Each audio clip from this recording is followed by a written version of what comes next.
No sé cuánto de lo que presente es familiar para ustedes o no. Por eso creo que podría ser que si quieren preguntar o que paren alguna cosa, explique más, que ningún problema. O sea, bueno, esto, lo que voy a presentar es fundamentalmente un capítulo en un libro que salió el año pasado, a fines del año pasado, en octubre, sobre capital social y desigualdad. Entonces ahí con Gabriel Otero escribimos un capítulo y entonces yo recomiendo que lo compren. No es barato, hay que decirlo. No es barato, no, pero no para que lo compren. Entonces, ustedes, claro, entonces es ese libro en el cual hay un social capital, un handbook, y ahí tenemos entonces ese capítulo sobre capital social y procesos del resto en la producción de desigualdad de clase social. Yo creo que, o sea, es interesante poner un poco de contexto a este capítulo. Bueno, el libro tiene 27 capítulos, así que está muy interesante. ¿De dónde viene el paper?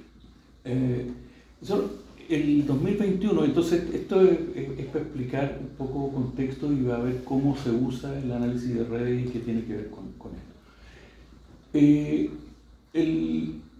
El cuarto foro de ISA, el 2021, que fue en línea, nosotros habíamos presentado 2 mesas para presentar resultados de investigación en redes sociales en América Latina, y que era básicamente un grupo que habíamos nucleado en torno al doctorado en estudio americano en la USACH, más un proyecto Fondesit que yo tenía, más otros fondos, etc. Entonces logramos meter como 9 presentaciones y fue interesante porque ahí asistieron estudiosos de las redes de Europa, de Canadá, de Estados Unidos, de Australia. Y hicieron comentarios que fue interesante porque a ellos les llamó mucho la atención lo que nosotros estábamos haciendo con análisis de redes en América Latina, que era vincular el análisis de redes a procesos de desigualdad social. O sea, en las mesas presentamos sobre segregación territorial, un paper de Matías Garretón, exclusión, o sea, una interpretación de la homofilia en términos de exclusión, que era un trabajo que había hecho Matías Barkster con Alejandro Plaza, el proceso de cierre en el logro de estatus, que es un trabajo de Patricia Nieto, relaciones clientelares, trabajo sobre asociaciones voluntarias, etc. O sea, distintos procesos que estaban ligados a la desigualdad y que lo estaban analizando en términos de redes sociales. Lo que a ellos les llamaba la atención porque los usos del análisis de redes en la Agenda del Norte tenía poco que ver con estos temas. Y creo que van a tener que hacer algo nuevo. Va a tener que haber alguien apagando. Entonces, bueno,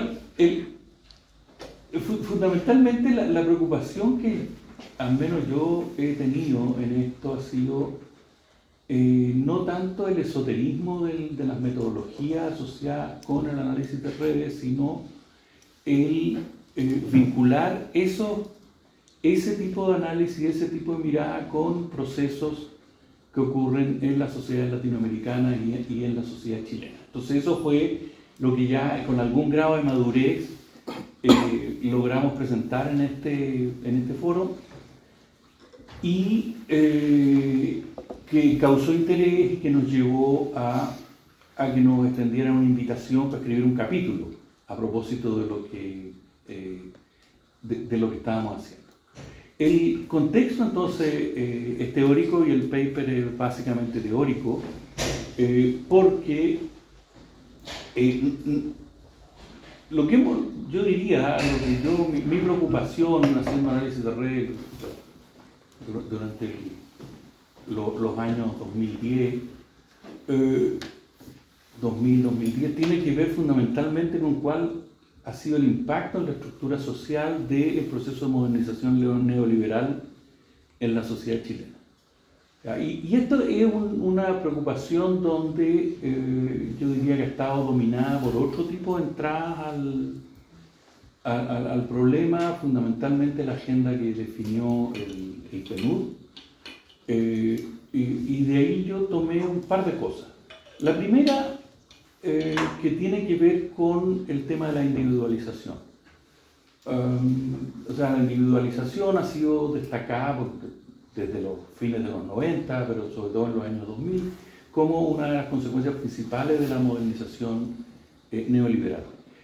Ahí el argumento que uno puede desarrollar desde el punto de vista de las redes es que uno, más que aislamiento, que es un poco la interpretación usual de la individualización, uno puede interpretarlo en la perspectiva de Simmel como círculos que se intersectan. Entonces nosotros hacemos el argumento ahí respecto de que la individualización no es que cada individuo se convierte en un átomo de la vida social, sino que al contrario, lo que hace individual a una persona es que posee conjuntos de relaciones que son o sea, que lo hacen único y que lo diferencian entonces de otro individuo, pero no es que haya aislamiento y desintegración de la sociedad. Entonces, por eso la preocupación por temas como la homofobia o el capital social o ese tipo de cosas. Pucha. Bueno, entonces, en ese sentido, la individualización, nosotros tomamos una perspectiva mucho menos normativa, desde el punto de vista que no es la individualización algo malo en sí mismo, como habitualmente se considera, sino que es un componente de la realidad social, un componente que no anula la estructura, sino que al contrario uno tiene que desarrollar formas como los análisis de redes para poder entender el tipo de estructura social que se desarrolla en sociedades como la chilena o en otras sociedades latinoamericanas. Voy a ir más rápido entonces para ver si no se apaga después para ganar la presentación. Sí, la tengo. Que quizás podríamos probar en este computador Windows Bueno, entonces, y el segundo gran tema, que era el tema del capital social, tiene que ver con la privatización del apoyo social. O sea, los procesos de movilidad, los procesos de progreso social en Chile durante el siglo XX estuvieron principalmente vinculados a soportes de tipo público,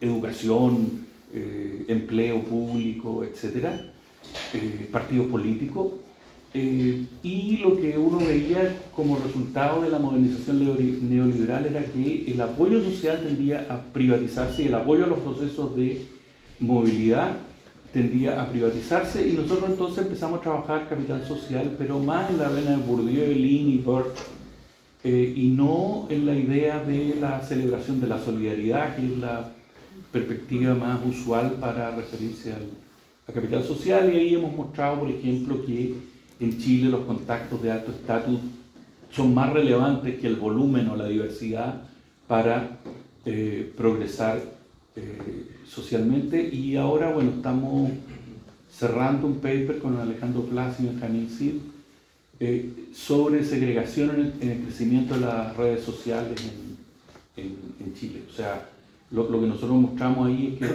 las redes de los chilenos crecen a lo largo del tiempo porque estamos usando los datos del ELSOC, que son longitudinales, entonces podemos mostrar que hay crecimiento, pero que crecen algunas categorías dentro de las redes, y por lo tanto eso es segregación. Vale decir, hay muchos de un tipo y pocos de otros, y eso es una característica de la evolución en los 10 años que se han medido la evolución de la red en Chile. Entonces, ese es el primer tema. El segundo tema tiene que ver con las clases sociales. Nosotros nos metimos en el tema de clases sociales y ahí hacemos diferencia entre clase y estatus. Desde el punto de vista del estatus, la pregunta es ¿cuántos recursos posee un individuo? O sea, ¿cuánto dinero posee, cuánta educación posee, cuántas habilidades posee, cuánto atractivo posee, etcétera? Y eso define entonces estatus. Desde el punto de vista de las clases, la pregunta es más bien cuál es la fuente de estos recursos. O sea, digamos que, por ejemplo, alguien que tiene un feriante tiene un ingreso parecido a un postdoc. El ingreso es muy parecido, pero claramente uno diría no pertenecen a la misma clase. O sea, son dos animales distintos. Entonces, eso entonces para destacar que los fenómenos de clase, y no solo bueno, lo que sostenemos en el paper, los fenómenos de clase son relevantes. Y al conceptualizar la diferencia ocurre lo siguiente: cuando se mira desde el punto de vista del estatus, uno lo que encuentra son grados de diferencia. O sea, por ejemplo, niveles de educación, o qué sé yo, escalas más complicadas como una escala de estatus o un nivel de ingreso, etc. Entonces los individuos siempre se están moviendo en un continuo donde las diferencias son de grados, pero no hay diferencia de que haya brechas o barreras entre grupos. ¿Qué es lo que se sostiene cuando se hacen los análisis de clase? O sea, los análisis de clase dice que no que hay una escala con grados de diferencia, sino que hay grupos grandes diferenciados entre los cuales existen barreras o brechas, pero que eso es parte de la investigación empírica. O sea, en los estudios que nosotros hemos hecho de clases, claro, en Chile se puede, básicamente es una sola dimensión la que ordena todos los grupos, pero existen barreras a la salida desde las posiciones más bajas y existen barreras a la entrada a las posiciones más altas y bueno, hay una gran movilidad, pero en el medio. Eso no se capta muy bien desde el punto de vista del estatus, cuando uno empieza a trabajar con elasticidad o ese tipo de cosas que, claro, que son más elegantes y más compactas en términos.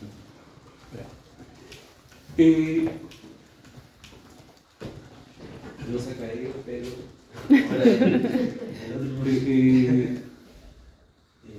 Bueno, en el tema de las clases nosotros y trabajamos bastante en el capítulo sobre Bourdieu,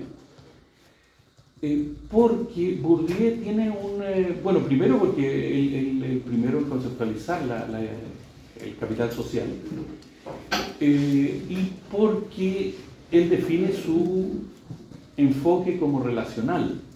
¿Ya? Ahora, por relacional no hay que confundirlo con un enfoque de redes. O sea, yo creo que incluso Bourdieu era medio averso a que se entendiera su trabajo de esa manera. Entonces, claro, la idea de relacional es que para Bourdieu existen grupos que están mutuamente referidos y que están vinculados por relaciones de poder o relaciones de dominación. Y por lo tanto, lo que define la relación, o sea, la dinámica de los grupos son estrategias de posicionamiento. O sea, es una perspectiva de conflicto entre clases. Ahora, el poder que tiene cada grupo se define por los capitales que controla, por la acumulación de ese capital, por membresías y por herencia. Entonces, claro, y el capital, finalmente, que es el concepto clave de él, es contingente a la dinámica del campo. Existen conversiones entre tipos. Entonces, por eso que cuando uno empieza a leer a Bourdieu, uno se encuentra, no sé, 17 tipos de capital. O sea, porque finalmente lo que es relevante en su análisis es la dinámica del campo, o sea, los conflictos y las estrategias de posicionamiento y qué recursos hacen jugar los grupos en esas estrategias de posicionamiento, o sea, cómo el capital monetario se convierte en capital cultural o cómo la cultura se convierte en plata, etc. Y dentro de eso hay que destacar el trabajo de Mike Savage del 2013 y un tremendo equipo de investigación que es, no sé si ustedes han visto, bueno, aquí no lo puse, pero la calculadora de clase de la BBC, ¿no lo han visto? Bueno, si tuviéramos internet lo podemos mirar, pero Savage hizo un trabajo con la BBC y nosotros tratamos de hacerlo acá con Televisión Nacional, pero finalmente se produjeron unos problemas de cambio de dirección y todo, entonces que perdimos la posibilidad de hacerlo, pero es una encuesta muy breve en donde Savage aplica el esquema de Bourdieu para hacer una definición de clases en Gran Bretaña. Y entonces él usa tres dimensiones del capital, que uno es el capital económico, donde él incluye ocupaciones, ingreso y riqueza, el capital cultural, que es fundamentalmente consumo cultural, o sea, si a la gente le gusta el hip hop, o le gusta ir a museos, o le gusta la ópera, o le gusta el teatro, o le gusta la música urbana, no sé, ese tipo de cosas, si va a conciertos, o sea, si va a estos grandes conciertos. Y lo que es interesante también es que introduce el capital social, y el capital social lo mide como, o sea, es el generador posicional, del cual viene un poco más adelante, y lo mide como, hace un escalamiento óptimo hasta donde yo he entendido lo que hace, porque le he preguntado varias veces y siempre me da respuesta distinta. Pero no es análisis de clases latentes, entonces lo que yo entiendo que hizo fue optimal scaling del generador posicional. Ya, después podemos seguir. Y el concepto de capital social, ahí hay, desde el punto de vista de las redes, hay dos maneras de entenderlo. Uno como bien público, ahí hay tres autores que son importantes, entre ellos una premio Nobel de economía, Elinor Ostrom, pero que es cientista política, porque como no existe el premio Nobel ni de sociología, ni de ciencia política, etc., bueno, cuando tienen que dar uno, lo dan en economía. Entonces Elinor Ostrom tiene un premio Nobel de economía por su trabajo no en capital social, pero sí en instituciones y en el manejo de bienes públicos, a través de lo que ella llama después capital social. El año pasado lo ganó un historiador, James Robinson, con Daron Acemoglu, que en ese libro bien conocido de por qué fallan los países, por qué fracasan los países. Entonces, bueno, ellos tienen una visión de capital social que es un argumento comunitario donde hay la clave del capital social es que consiste en redes sociales densas que permiten coordinar la acción y que garantizan control social sobre el comportamiento de los individuos. O sea, eso, el desarrollo teórico de eso está en Coleman. El argumento de Putnam y de Ostrom es más institucional, en el sentido que las virtudes cívicas son una consecuencia del capital social comunitario, o sea, y esta es la versión que llegó finalmente al Banco Mundial. O sea, esa es la razón por la cual el Banco Mundial adoptó la perspectiva del capital social a fines de los 90. Y la crítica que se le hace a esta mirada es la circularidad del argumento. O sea, que es muy difícil decir si acaso las cualidades positivas que se observan, no sé, en el norte de Italia, por ejemplo, voy a poner la característica de Putnam, tiene que ver con el capital social o es al revés. O sea, que es porque existen esas instituciones democráticas y las virtudes cívicas que existe asociatividad y capital social. Hay otras críticas, bueno, está en el capítulo, está bien desarrollado. Y la segunda perspectiva es donde ponemos a Bourdieu, Lin, Ronald Bird, es que el capital social en realidad es un puente hacia recursos escasos. Y cuando pongo puente ahí hago referencia a Granovetter, que finalmente es quien está al origen de toda esta conceptualización, aunque él nunca usó el concepto de capital social. No usó otras cosas que se parecían, pero no. Entonces, claro, lo que dice Bourdieu es que en teoría las oportunidades están abiertas para todo el mundo, pero en la práctica lo que se observa desigualdad, y que esa desigualdad depende del capital social, o sea, depende de cuáles son los contactos sociales. Hay contactos sociales además que están institucionalizados a través de membresías, por ejemplo, en clubes, o sea, Chile, club de regata, o sea, eso es una membresía de élite. Nan Lin introduce una idea una distinción que es bien clave, que es entre acceso y movilización de los contactos sociales. Entonces tiene un modelo que lo obliga al logro de estatus, que Patricia Nieto ha trabajado mucho en esto y espero que este semestre termine ya su tesis de doctorado, que es una comparación de Chile y México usando este esquema. Y entonces, claro, una cosa es los factores que condicionan el acceso a los contactos sociales y una segunda parte es cómo se movilizan esos contactos sociales. Y finalmente, Ronald Bird lo que tiene y lo que aporta es, y que permite salir un poco de la circularidad del argumento, es que el capital social tiene que crear valor para ego, sea ego un individuo o un colectivo. Entonces, esto es lo que diferencia el capital social de las relaciones sociales en general, que es la otra gran crítica que se le hace al argumento del capital social como bien puro. Ya, sigamos. Bueno, ahí están las definiciones, pero me voy a saltar porque ya, sigamos. Y sigamos, por favor. Ya, el capital social y el generador posicional. Nan Lin propuso el año 91 por ahí, una teoría de los recursos sociales. Y su teoría de los recursos sociales es que se logran beneficios instrumentales o expresivos de los contactos sociales. Entonces, esta es su versión de capital social en el marco de la teoría de los recursos.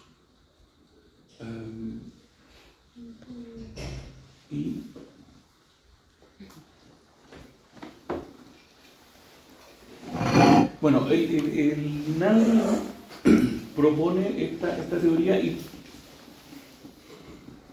y anteriormente él había desarrollado una medición que no era de capital social, sino que era de diversidad de las redes.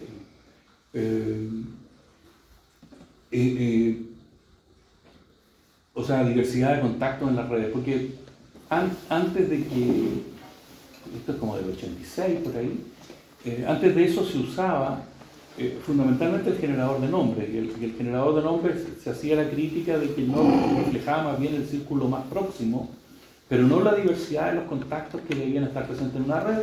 Entonces Lin y Damin y Bonnie Erickson posteriormente desarrollan un instrumento que es el generador de posiciones, con el cual buscan captar la diversidad de los contactos. Ahora, esto se empieza a aplicar posteriormente a capital social, se empieza a aplicar a clases sociales y, bueno, se le critica de que no es clara la relación que tiene esta operacionalización con las clases sociales. De hecho, la manera que se los trata como continuo, y que no corresponde a una estructura social como se entiende en redes sociales, vale decir como vínculos entre ego, sino que es más bien una cualidad de ego la diversidad y no una cualidad de la estructura. Pero eso son discusiones que están, bueno, la SEGA ha hecho mucha crítica en ese sentido. Sigamos. Ahora, nosotros en el paper hicimos un... yo creo que pusiste el que no era, porque...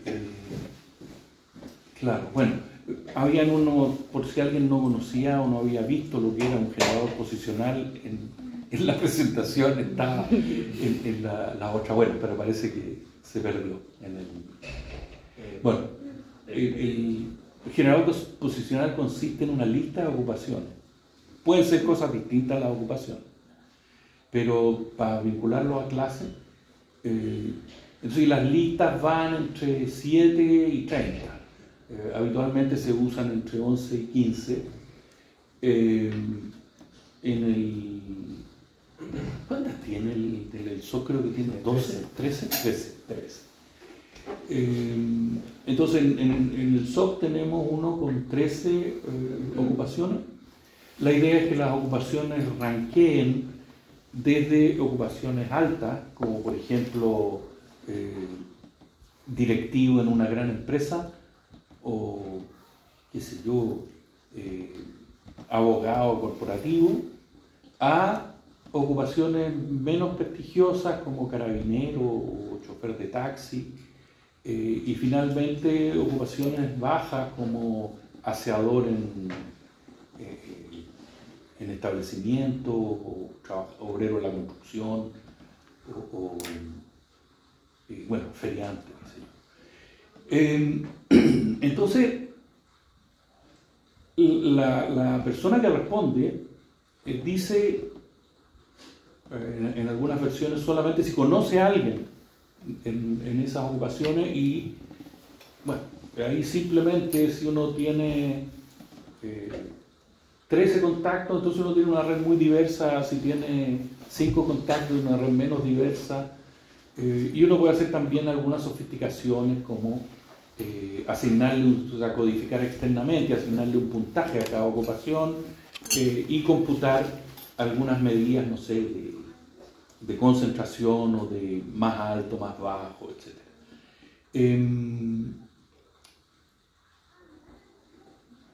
Hay otras versiones en las cuales se pregunta también cuánta gente conoce, que es la versión que está en el SOC, y lo cual permite estimar el tamaño de la red, que es lo que decía que habíamos hecho con Plaza y CID. Ahora, uno estima el tamaño de la red, y Bonnie Erickson tiene, pero a mí en el SOC nunca me aceptaron eso. Yo espero que en las próximas versiones, no sé. Bonnie Erickson tiene una versión con género, o sea que no solo cuánta gente conoce, o sea, si conoce o no conoces, ni cuánta gente conoce, sino que además si de esas personas algunos son mujeres, de esas personas que conoce, o cuántas mujeres conoce en esa ocupación. Entonces eso permite hacer trabajo. Bueno, en este libro Bonnie tiene un capítulo sobre interseccionalidad y capital social que usa esa variante del generador, y últimamente había estado trabajando también con capital social y etnia, o sea, asociando no solo la posición arriba abajo. Ya. Pues entonces en este generador uno tiene... O sea, hicimos un ejercicio tipológico considerando dos cosas. Uno, que los egos pueden tener distintos estatus socioeconómicos. Entonces, aquí tenemos egos de medio altos y egos medios bajos. Y también los contactos pueden ser diversos. O sea, los contactos pueden ser homogéneos, altos, pueden ser mixtos, o sea, pueden tener tanto altos como bajos, y pueden ser homogéneos, medios bajos. Entonces, eso permite construir una tipología, y es el razonamiento que hicimos, para clasificar una serie de estudios que se hacen sobre capital social y redes. Por favor, si la puedes mover. Así que entonces, esto es... bueno, ahí tenemos la diversidad de los contactos, el ego de los contactos y el tipo de proceso de desigualdad que se produce. Entonces, Lo vamos a ir viendo de a uno por uno, así que si... El primero es hoarding, closure, o sea, acaparamiento y clausura.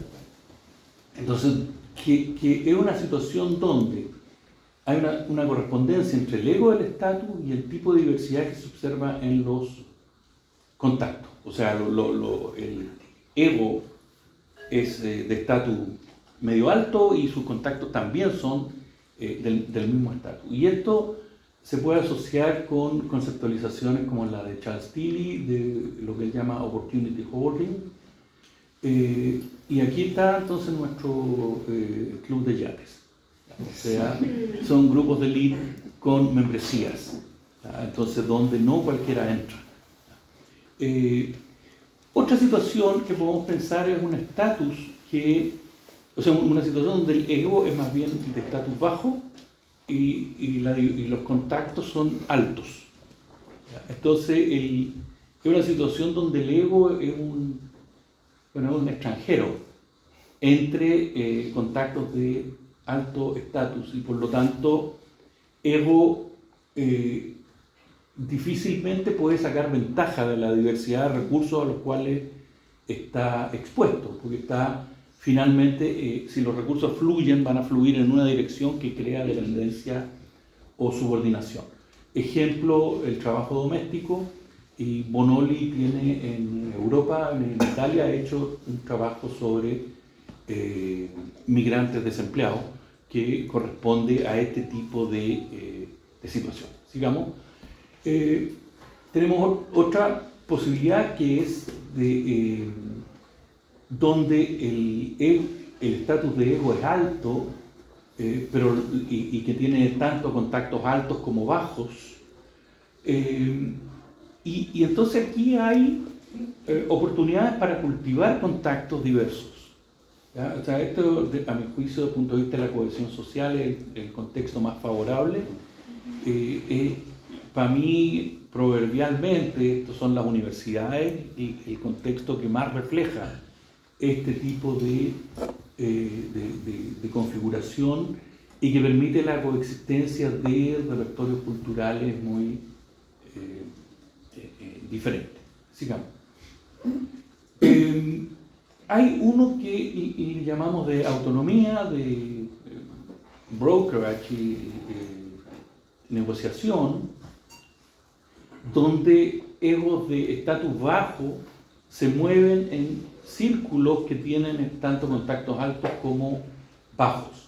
Entonces, esto le ofrece a ego la posibilidad de diversificar sus contactos, y es lo que observamos en estudios de movilidad social, es lo que gente como Robles o Katia Araujo ha observado en sus estudios sobre la interacción de los chilenos en la vida diaria. Entonces, donde los egos en situación de desventaja igual pueden ejercer agencia. Sigamos con el siguiente. Relaciones de dominación o explotación. Esto es lo típico de los grupos informales.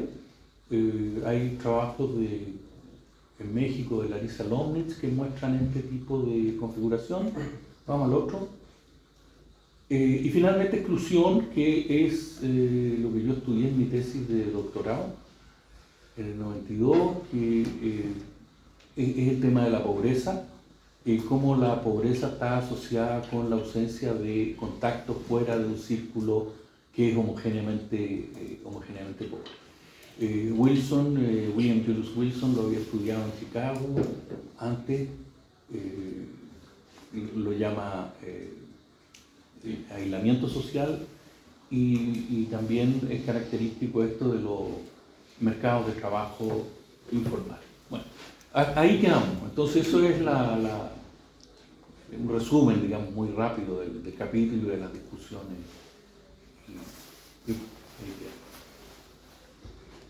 Muchas gracias, Vicente.